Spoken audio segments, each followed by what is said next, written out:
Hello, everybody, and welcome to our show. I'm Cyrus, and I'm looking forward to drinking some wine with you this evening. And I'm Brittany. Hello. Hi there. Hi. So, welcome to season 3, everybody. Now with video. Woohoo! Video. That's right, podcast folks. Find us on YouTube. So this season, we decided that each episode is going to be centered around a wine region rather than a grape. Right. And that we figured that would give us more flexibility to choose wines that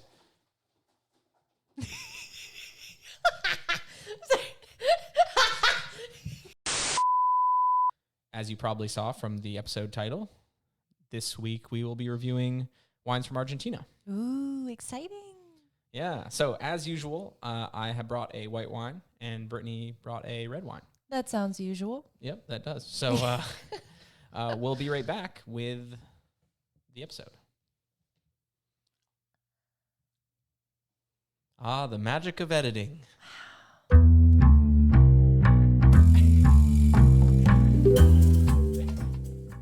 So, Brittany, what do you have for us this week? Well. Let me undress our friend here. For our podcast folks, we have our wine dressed up in a festive outfit that looks kind of Christmassy. I'm not sure why it's Christmas in May, but Shh, it's fine. So what I brought is a 2015 Malbec. It's from the Mendoza region of Argentina. It's called Felino Viña Cobos. nice pronunciation. Thank you. And it comes in at 14.5% alcohol. Pretty alcoholic. Not too crazy, but seems like a good wine. This this one in particular was the best rated vintage from this bottle of wine that we found on our wine app that we use. So shout out to Bow Street for picking the best bottles so that we don't have to. Yeah, that was awesome. They only had this vintage, and apparently it's the best one. So made it easy for us. Exactly.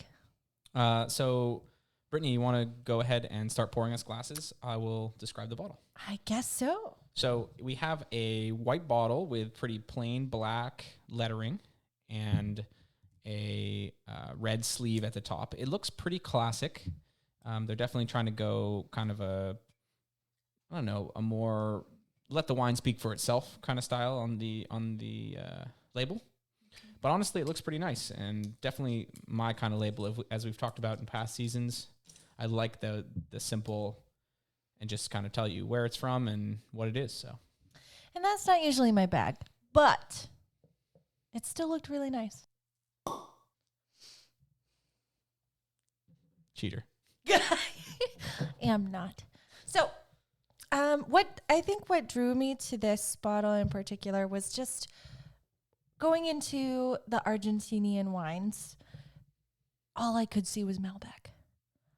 And what I thought was interesting was how old this one was. It's supposed to be good. So I was interested.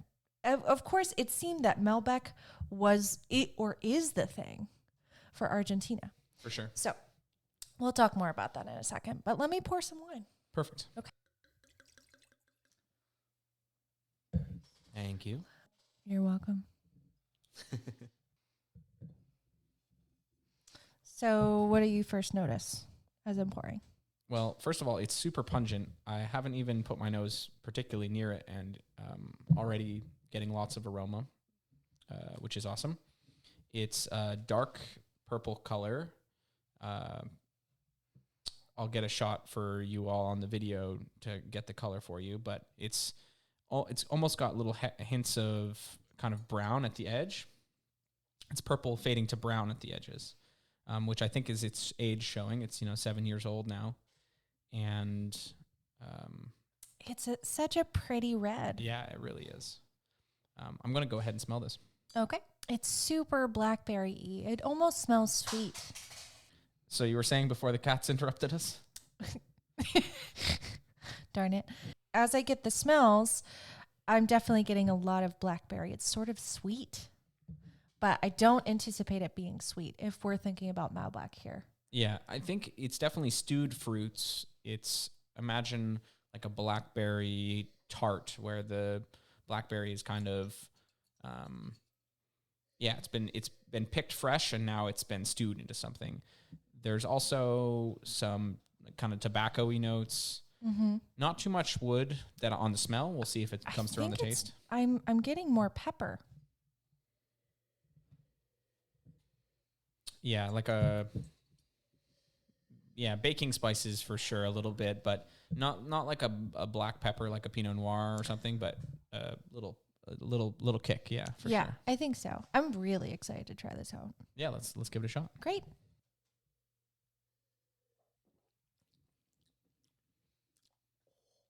It's kind of tart, just a little tart. So maybe it's more cherry-like. It's almost like a cherry tart. Like, the dessert. No, I got it. You like, okay.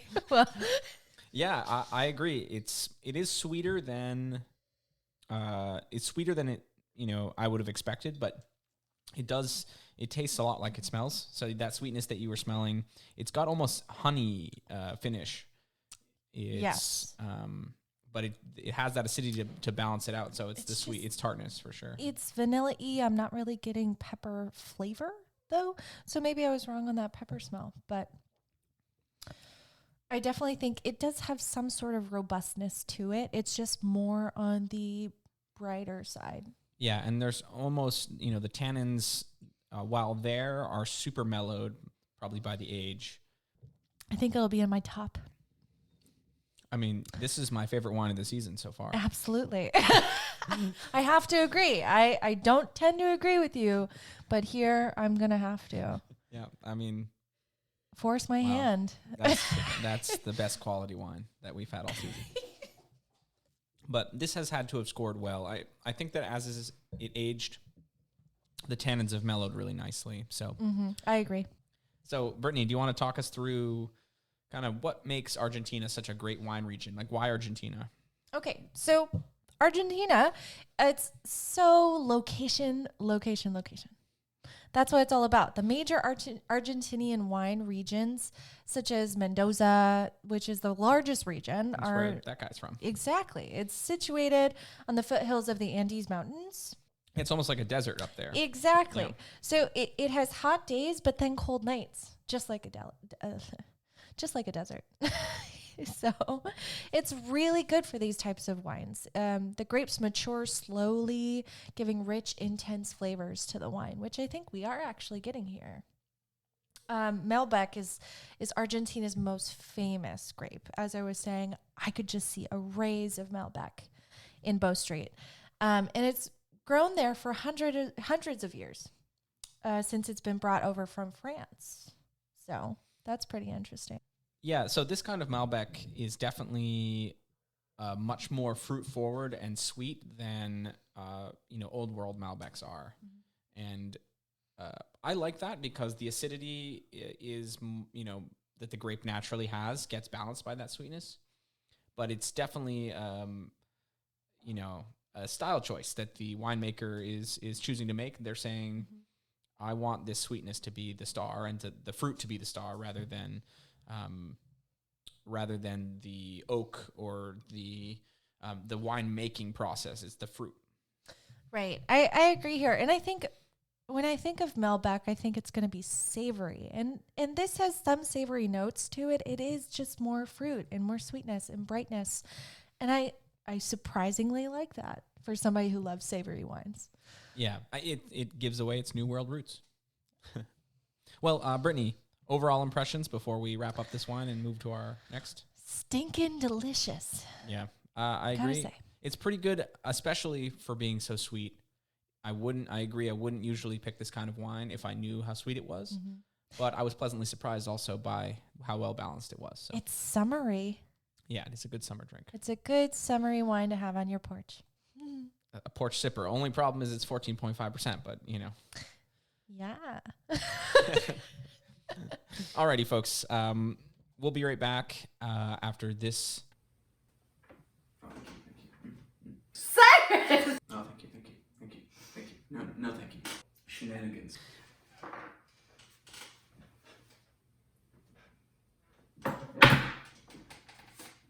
Welcome back, everybody. So during the break, we cleared off the old glasses, and we're ready to get started on our second wine. Yeah. So, Cyrus, tell us about this wine that you chose? Well, you want to pour us some glasses and I'll talk about it? I guess so. All right, perfect. So what I have brought for you all today is a 2018 Chardonnay, also from the Mendoza region, and it is called Catena Alta, and it comes in at 13.5% alcohol. And this, too, was the best rated wine vintage on the app that we use. So once again, Bow Street coming in clutch. And I chose it. It was so highly rated. I looked up a few of the wines that I just saw on the shelf that were whites and looked interesting. And this one was rated amongst the best Chardonnay that Argentina has to offer. So I figured, and it's in our price point. It was $20. So I was like, wow, I got to get it and see what it's about. I've never had South American Chardonnay. When I looked at it online later, I saw that we got it for maybe half price. This bottle is usually more like 40, so we got a deal too. So I was pretty excited about that. Yeah, that's great. Most of the wines that I saw were pretty well priced. I think the Malbec we tried earlier was $16. Yeah, so in our price range for sure. For all our podcast folks, I'll describe the bottle briefly. It's kind of a wider bottle than your average one, and it's got it's thick. It's got a big pont on the bottom to make up for it. It's the same volume as a normal wine bottle. It's got a picture of the estate, which kind of looks like a step farm on the front of it. It's really cool.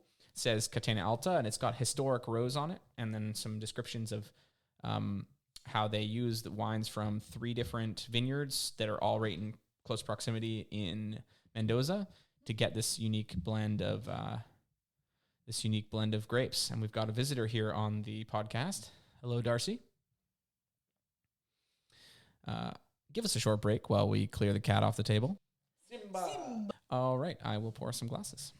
Please do. I was hoping for more oakiness. I'm hoping for more oakiness right now. I just love that toasted oak vanilla-y taste. Yeah, that one was oaked, but the fruit was the star on it, and we'll see about this one. Let's get in and smell it. Well, right away it smells like it's definitely spent some time in wood. Clear golden color. It's got a little bit of a yellow tinge, but it's, what's the word they use? Star bright. So it sort of smells just like a mixture of apple juice and Concord grape juice. Yeah, I get pear as well. But pear. Yeah. There is some pear, yeah. That's true. And probably like honey as well. Maybe that's some just flowers. Not super big on flowers, nope, though. Just about a little touch, yeah. A little touch. Yep. Let's get and taste it. The honey definitely carries through from the nose. And also that apple, little citrus. I didn't get on the nose. There's a little bit of lime. It's good. It's nicely balanced acidity. It's like warm. It's whole. Like my whole mouth is full. Yeah, I definitely think that it smells more oaky than it tastes. It's much more fruity, and it's got that New World characteristic. But there is some oak there, and it's well balanced. But definitely, I would describe this as like a honey, lime, apple kind of combination. Those are the big 3. It's so good. It's really, really good. It's really good. It's another one that's pretty sweet for a Chardonnay. It is pretty sweet. It, like we said, it's just fruit forward. I think that's the theme here. It seems very just bright and fruit forward. And bold. The flavors are super punchy, Super punchy. And I love that. Yep. I don't love me a boring wine, Yeah. So we mentioned that a lot of the vineyards in Argentina are in the foothills of the Andes. And that's where I would say the majority of the wine in Argentina is grown. But there are many vineyards in the Andes that are at much higher altitudes, some of them over 8,000 feet. So that brings out a lot of different qualities in the wine. And in reds, the higher you go, the brighter the acidity, which is kind of interesting for some, especially with some red varieties. And thus, those varieties are better for aging because as you age them, the acidity gets mellowed out. And I think that's kind of what we're seeing with that Malbec. Yes, definitely. And so in whites like this one, as as you go up in elevation, you get more minerality, a little bit more elegant wine, I would say, and also a little bit of that brighter acidity, which is a desirable thing in a white.